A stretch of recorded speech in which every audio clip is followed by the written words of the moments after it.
confidence and adaptability. If you want to impress people and be likable, then you need to develop your confidence and your adaptability. In other words, you need to become the kind of person who can be dropped into any situation, and who can then simply adapt to the new surroundings. Imagine that someone has seen your LinkedIn profile, and they want to see if you have what it takes to work for their exciting new startup. So, they invite you to another country to visit their office, and to head over drinks and hang out. Sound ridiculous? It has happened to me. And in this day and age, it's increasingly likely to happen to you. You're now meeting a group of people having to talk business and fun, dealing with another country and another culture, and actually spending a whole night and into the next day with them. If you are shy, if you are awkward, then this is not going to go well. If you want to leave a positive impression, then you need to be easygoing, confident, and friendly. You need to be outgoing, and you need to do all the things we've already discussed in the last video. These sorts of experiences are what give us the networking opportunities we need to fulfill our goals. So what does that mean? Does it mean that a natural introvert doesn't stand a chance of being truly successful? No. It just means they need to learn how to not act like an introvert. On becoming socially bulletproof. When I was a kid in high school, I was not always highly confident in social settings. I was a natural introvert, and I would often worry too much about what other people thought. With training and self-discipline, I managed to train myself out of this. Just as you mustn't try to actively impress other people, it's also important not to worry about what they think of you in any broader sense. As soon as you start to have this worry, you lose the ability to be authentic, relaxed, and easygoing. You will now begin to second-guess your own actions, second-guess what you're saying to people, and you'll become in your own head. You need to turn off your inner Woody Allen, and that means you need to genuinely be fine with people not liking you or being offended by you. Know that you aren't going to be liked by everyone. That's simply not possible. And know that there's nothing wrong with that fact either. At the same time, remember that in most cases you aren't going to need to interact with these people again. And so it really doesn't matter if you get along or not. But knowing this and actually feeling that way when you're talking are two very different things. And this is where practice and exposure come in. To get over my own slight inhibitions when I was younger, what I would do is to go to parties where I knew barely anyone, and then just practice talking to more people. I had a friend from my first school, and I would go to parties with him that had nothing to do with my school then. Often, we'd stay late, we'd talk to people, and we'd even get invited to other parties where neither of us knew any people. Not only was this experience a lot of fun, but it also enabled me to literally practice speaking to new people, to overcome nerves that I might have had in those kinds of situations, and to practice caring less what people thought of me. And this confidence and this ease would go on to be critical in both my career and in meeting women as I grew up. You can take this one step further by using concepts from CBT. CBT is cognitive behavioral therapy, and this is a form of psychotherapeutic intervention that is focused on changing the way you think. The objective is to look at the unuseful thoughts and beliefs. Things like, people will laugh at me if I say something stupid, and then to break them down. You can do this simply by testing them. For instance, you can remind yourself that most people are polite, and ask yourself why it would matter if you were laughed at anyway. You might remind yourself that the people you were speaking to are probably just as nervous as you are. This is called thought challenging. But better yet is to go one step further and try hypothesis testing. As the name suggests, this literally means that you are going to be testing your own belief by purposely saying something stupid, or by purposefully stuttering, whatever it is you're afraid of. You can do this in a harmless setting, such as in a shop that you don't visit frequently. Try putting on a funny voice as you order food, or be purposefully awkward. What you'll learn is that no one says anything, and that you have nothing to be afraid of. Simply putting yourself out there more and exposing yourself to more situations will also help you to do this, and you will naturally encounter situations where things don't go to plan.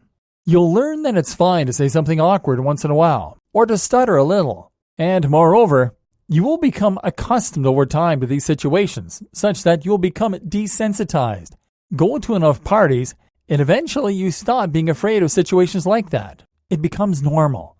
And that's when you start to talk confidently with attractive members of the opposite sex or potential future employees. It's also when you learn to stand up for yourself when you have been wronged, and it's how you lose fear of confrontation. Forget nerves. Forget anxiety. Welcome to calm confidence. This is what it is to be socially bulletproof. Tip: want to go further with this? Want to develop your confidence and charisma quicker? Certain classes are all about breaking down your inhibitions. Try stand-up comedy, for instance, and you'll quickly learn how to interact with anyone. Likewise, taking up acting is another good way to quickly lose your inhibitions. Martial arts can be a great way to become less afraid of confrontation. Social chameleon. One of the things that helped me in this example was having a friend from outside my school. Growing up, this gave me a more diverse roster of friends, which meant I never had to try so hard to impress one group of people. I actually had several groups of friends, and the other benefit to this was that it enabled me to spend time with people who were quite different from each other, and to be exposed to people who were even more different. I then went to university where I met people from all around the world before moving up north for a year. This is important.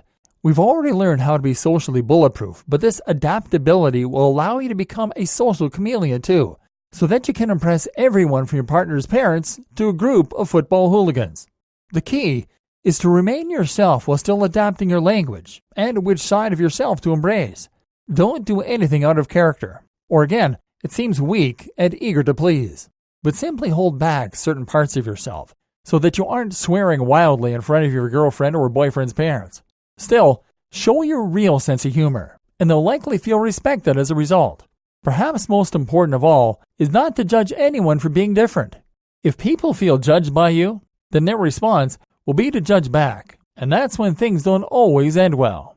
You can develop all this in theory, but really nothing will match the experience you get from simply meeting lots of different people and spending time with a wide range of characters and personalities. Take up opportunities and invitations, and get out of your comfort zone a lot. You might eventually get to the point where you've dealt with such a wide range of people that you end up with a kind of template for many of the characters you'll continue to meet going forward. Keeping calm.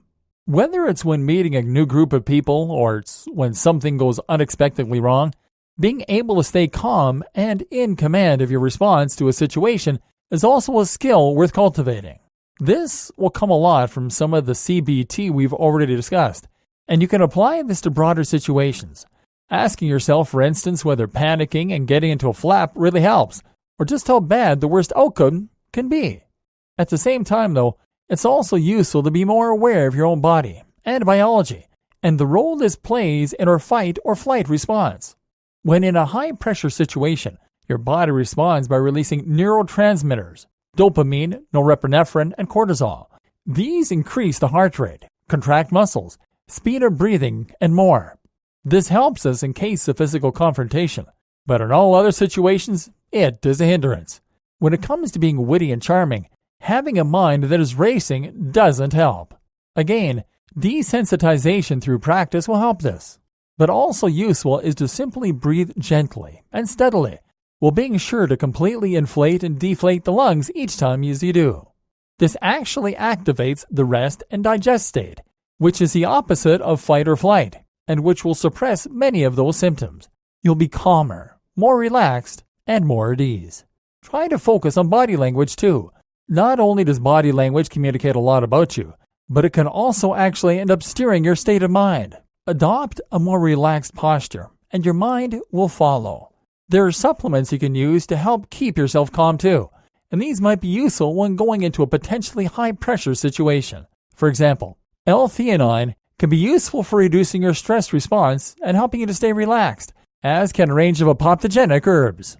And looking after your body generally will also help. When we're low on sleep or feeling unhealthy, our bodies are much faster to jump into panic mode. When you have a healthy and well foundation, you can stay calm and focused much more easily. All this will help you to act completely at ease even when in high-pressure situations. Being in good physical shape can also help greatly, as it means you'll be able to deal physically with a bad situation more effectively. You become much less concerned what someone thinks of you, or getting into confrontations when you know you'd ultimately win, if it ever came down to a fight. When things go wrong suddenly, Being able to act calmly is also a very powerful capability. To be able to do this, you need to be able to remove yourself emotionally, which is what will otherwise lead to rash behavior and mistakes. First, take a step back and don't rush into action. Next, imagine yourself as an impartial observer. What would you recommend someone else to do in this situation? Use some CBT to remind yourself that panicking won't help, and then lay out the steps you need to take to get the best outcome and take them. Action points.